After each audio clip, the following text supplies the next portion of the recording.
Hello everyone, this is Varinder Singh Ghuman and welcome back on my YouTube channel. Friends, last video जो हमने बनाई थी doctor रोशन के साथ बहुत ही इंपॉर्टेंट कंटेंट था, लेकिन टेक्निकली फॉल्ट की वजह से उसमें हमारा माइक जो था आई थिंक वो ख़राब हो गया और उसकी जो आवाज़ थी वो सबको सुनाई नहीं दी अच्छे से।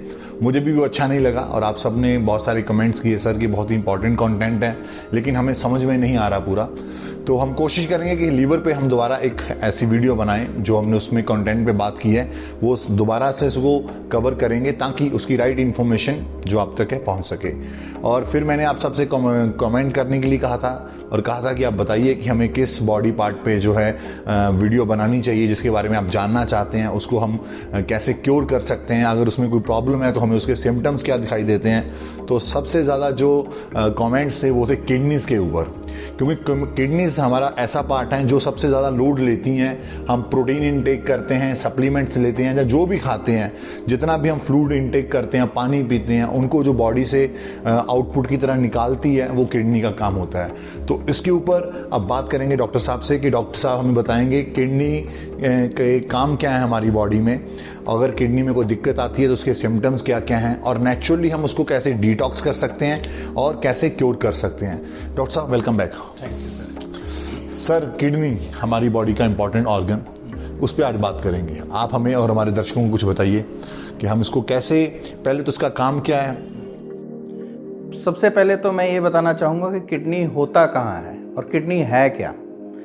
किडनी एक हमारी बॉडी का इम्पोर्टेंट ऑर्गन है जो हमारे पसलियों के नीचे दोनों साइड में पड़े होते हैं। ये जो पिंडलियाँ होती हैं इनके नीचे, उसके नीचे एक, जैसे आप बीन्स ले लो, बीन्स के शक्ल की होती है पर होती है 4 से 5 इंच की, किसी में 2 इंच, किसी में 3 इंच, ऐसे मतलब अमूमन 2 से लेकर 5 के बीच में ये साइज होती है इनकी।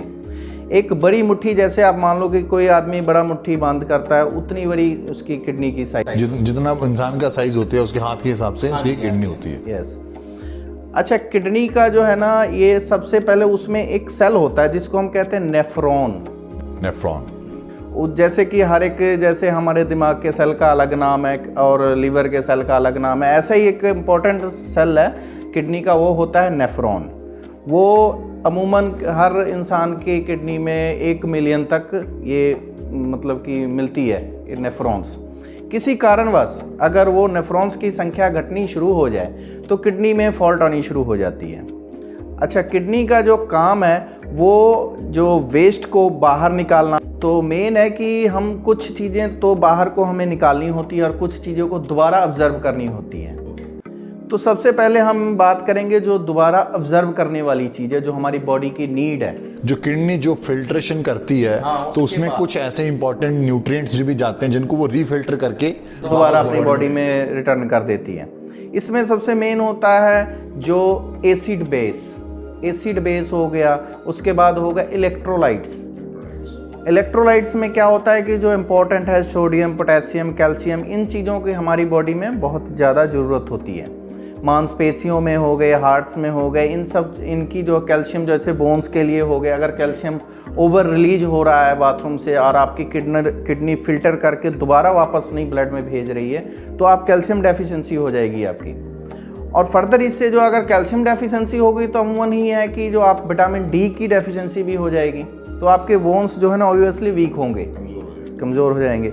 तो ये जो है एसिड बेस बैलेंस क्या होता है, एसिड बेस में जैसे ऑक्सीजन और कार्बन डाइऑक्साइड, नाइट्रेट्स की जो है ना कम्बिनेशन होती है हमारी बॉडी में, गैस, इनको मेंटेन रखना पड़ता है।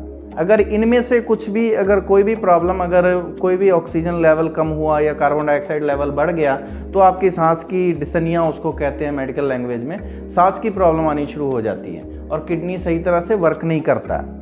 तो इन सब चीज़ों की हमारी बॉडी में नीड होती है, इसलिए ये रिवर्स हमारी बॉडी में ट्रांसफ़र हो जाते हैं ऑब्जर्व करने के लिए।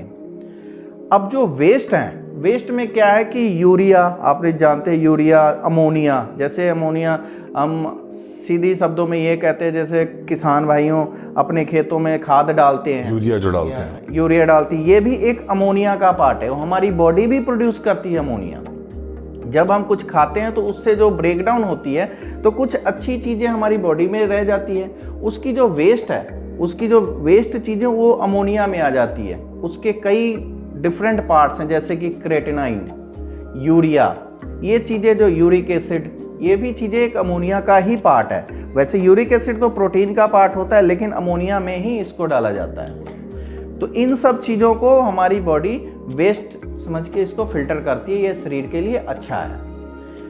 अच्छा, अब इनको जैसे मैंने पहले बात किया कि नेफ्रॉन आपका जितना मतलब अच्छा होगा, उसके सेल की गिनती जितनी अच्छी होगी, उतनी ज़्यादा आपकी फिल्ट्रेशन पावर बढ़ेगी, वो फिल्टर करेगा।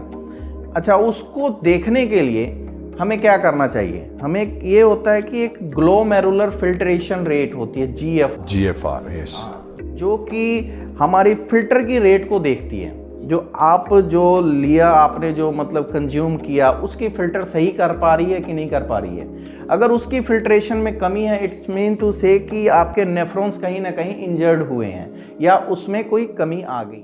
गाइस, एक चीज़ बताता हूँ यहाँ पे कि हमारे लैब्स में ज़्यादा टेस्ट क्या होते हैं कि हम सिर्फ क्रिएटिनाइन को ही लैब में टेस्ट कर लिया जाता है, 1.1, 1.2 या 1 पॉइंट है, लेकिन फिल्ट्रेशन रेट को मॉनिटर करना उससे भी ज़्यादा ज़रूरी है, ताकि आपकी किडनी कितना काम कर रही है, कितना फिल्टर कर रही है, उसकी आउटपुट इनपुट क्या है, वो आपको GFR रेट से ही पता चलता है। और आज जितने भी एथलीट्स हैं, अगर कभी भी आप अपना क्रिएटिनाइन या किडनी टेस्ट करवाते हैं तो उसमें आप GFR ज़रूर कराइए। अभी डॉक्टर साहब बताएंगे कि GFR क्या होता है और कैसे इसको नेचुरली हम लोग इंक्रीज़ कर सकते हैं। और जब ये डिक्रीज़ होता है तो वो हमारी किडनीज के डैमेज होने का एक फंक्शन होता है, उसको पता चल जाता है कि अब किडनी में प्रॉब्लम आनी शुरू हो चुकी है। जी सर।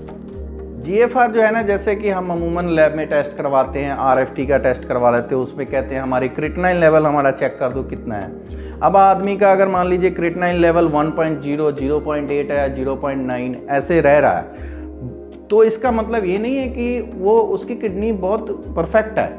इसका ये है कि जैसे कि GFR लेवल अगर 90 के ऊपर है तो इसका मतलब है उसकी किडनी बहुत परफेक्ट है और वो मतलब बहुत अच्छे से फिल्टर कर पा रही है सारे मतलब चीज़ों को।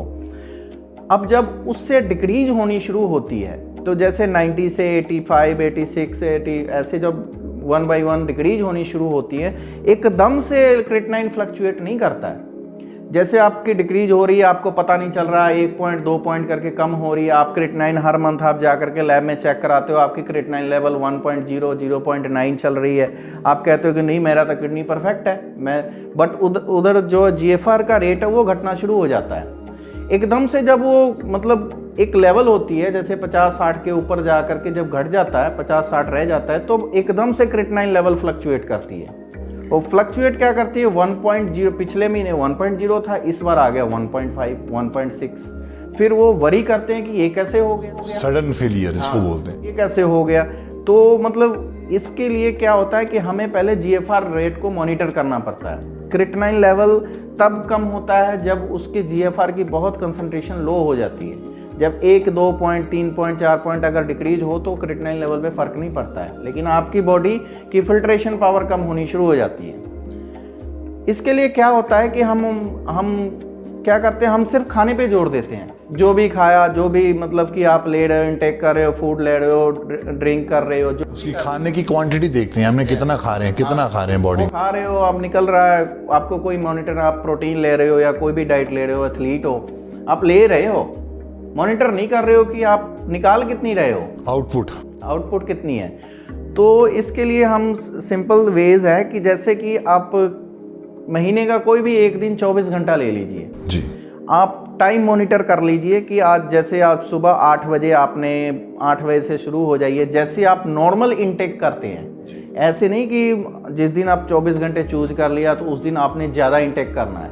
रोज़ जितनी इनटेक करते हैं उतनी ही लीजिए, जैसे पानी की, हाँ पानी की या ड्रिंक या ऑरेंज जूस, जो भी जितना भी फ्लूइड आप रोजमर्रा में लेते हैं, तो वो फ्लूइड आपको जो लेना है और फिर उसका जो आउटपुट निकलेगा उसको मॉनिटर करना है। जैसे आपने आज पूरे 24 घंटे में अगर 5 लीटर आपने इनपुट कर ली वाटर और किसी और सोर्स के रूप में, उसके नेक्स्ट जैसे कि आज सुबह 8 बजे से आपने शुरू की, कल सुबह 10 बजे तक, यानी कि कहने को 24 घंटे होता है पर 26 घंटे लेना होता है। क्योंकि जो आपने अगर मान लीजिए 7 बजे सुबह या 8 बजे सुबह आपने जो ड्रिंक ली, वो इमीडिएटली वाटर के रूप में वो बाहर नहीं निकलेगी, उसको 1 या 1.5 घंटे प्रोसेस करने में लग जाता है बॉडी से निकालने में। सुबह 8 से लेकर के नेक्स्ट मॉर्निंग 10 बजे तक आपने जितनी अमाउंट ली है वाटर की या किसी और ड्रिंक की, वो उसको मॉनिटर करो। अगर आपने 5 लीटर लिए है तो आप जो नेक्स्ट मॉर्निंग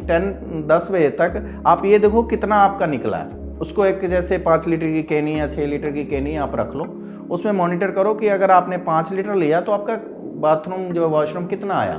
तो डॉक्टर साहब कितना निकलना चाहिए, कितना आउटपुट होनी चाहिए अगर 100% में से? अगर एक 100% हेल्दी इंडिविजुअल्स के लिए ये है कि अगर आपने 5 लीटर इनटेक की है तो 3.5 या 4 लीटर आपको निकलना चाहिए, आपकी आउटपुट होनी चाहिए। बट ये भी एक वेदर पे डिपेंड करता है कि आप कौन से वेदर में हो। That's true. क्योंकि अगर आप मतलब कि समर सीजन में हो तो उससे कम आउटपुट होगी, क्योंकि वो गर्मी के मौसम में क्या है कि पसीने आ जाते हैं और इसकी स्वेटिंग होती है। अगर आप जैसे ठंड के मौसम में हो तो जितना आपने 5 लीटर अगर इनपुट की है तो 4.5 लीटर ही आउटपुट होगा, क्योंकि वो थोड़ी सी वेदर पे डिपेंड करती है। लेकिन अमूमन गर्मी हो या सर्दी, अगर 5 लीटर ली तो 3 से ऊपर ही जाना चाहिए। लेकिन 4.5 लीटर आउटपुट उनका होगा जिनकी फिल्ट्रेशन रेट अच्छी है। तो हम ये बात कर रहे हैं कि अपने यूरिन को कलेक्ट करिए 24 से 26 घंटे। जो आप फ्लूइड ले रहे हैं, पानी ले रहे हैं पिछले 26 घंटों में, उस जैसे जैसे आपको यूरिन पास होता है तो आप एक बड़ी बॉटल में, बड़ी बकेट में या किसी कैनी में आप अपने यूरिन को जब भी बाथरूम जाते हैं तो उसको उसमें मॉनिटर डालते रहिए और 26 घंटे के बाद देखिए वो कितने लीटर आप कलेक्ट करते हैं। अगर वो 100 में से 70% या 65-70% है then your filtration rate is perfect. जी सर। तो अब जो हम जैसे कि हमारी फिल्ट्रेशन रेट हमने चेक कर ली, अगर उसमें फिल्ट्रेशन हम देखते हैं कि नहीं अच्छा, एक और भी चीज़ होती है कि जो स्मेल, नॉर्मल यूरिन जो है ना पेल येलो हल्का सा पीलापन लिए होता है नॉर्मल यूरिन, और जो जैसे आपका यूरिन आप देख रहे हो कि आपकी यूरिन थोड़ी सी पीलापन पे ज़्यादा है, इसका मतलब ये है कि लीवर में कहीं ना कहीं कोई प्रॉब्लम चल रही है। ठीक है, उसके बाद उसकी स्मेल भी चेक करो। अगर आपको स्मेल लगती है नॉर्मल यूरिन की तरह, जैसे थोड़ी बहुत तो स्मेल आती है, अगर एक स्मेल आती है जैसे कोई शराब पीने के बाद यूरिन देकर जाता है तो उसकी स्मेल बहुत फाउल होती है, बहुत ज़्यादा मतलब स्मेल मारती है वो। सर वो ऑडियंस वाले बोलेंगे ये हमें क्या यूरिन सूंघने को कहते हैं? नहीं, सूंघने की बात नहीं है। जैसे आप यूरिन करते हो तो नॉर्मल यूरिन को आपको स्मेल आएगी नहीं। But with positive ways guys, it's हम अगर अपनी बॉडी का ध्यान रखते हैं, हमें सेल्फ टेस्टिंग ये छोटी छोटी चीज़ें पता होनी चाहिए। हालांकि लैब में डॉक्टर्स हमारा यूरिन टेस्ट करते हैं, स्मेल करते हैं, उसके कलर के बारे में देखते हैं, तो हम क्यों नहीं कर सकते? ये आपकी नॉलेज के लिए कि आपको डॉक्टर के पास जाना ही ना पड़े, आप सेल्फ टेस्टिंग अपने घर पे कर सकते हैं।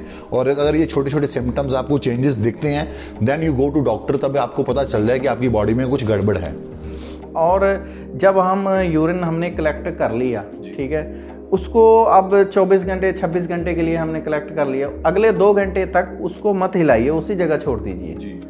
उसके बाद उसकी कैनी का जो जिसमें आपने यूरिन कंटेनर में कलेक्ट किया है, उस यूरिन को धीरे से जो है ना उसको गिरा दीजिए, मतलब वॉश कर दीजिए। नीचे में जो जमी रहेगी ना, नीचे में अगर कोई चीज़ अगर जमती है उसको सेडिमेंट कहते हैं मेडिकल लैंग्वेज में, उसी सेडिमेंट में आपकी प्रॉब्लम का सॉल्यूशन मिलता है।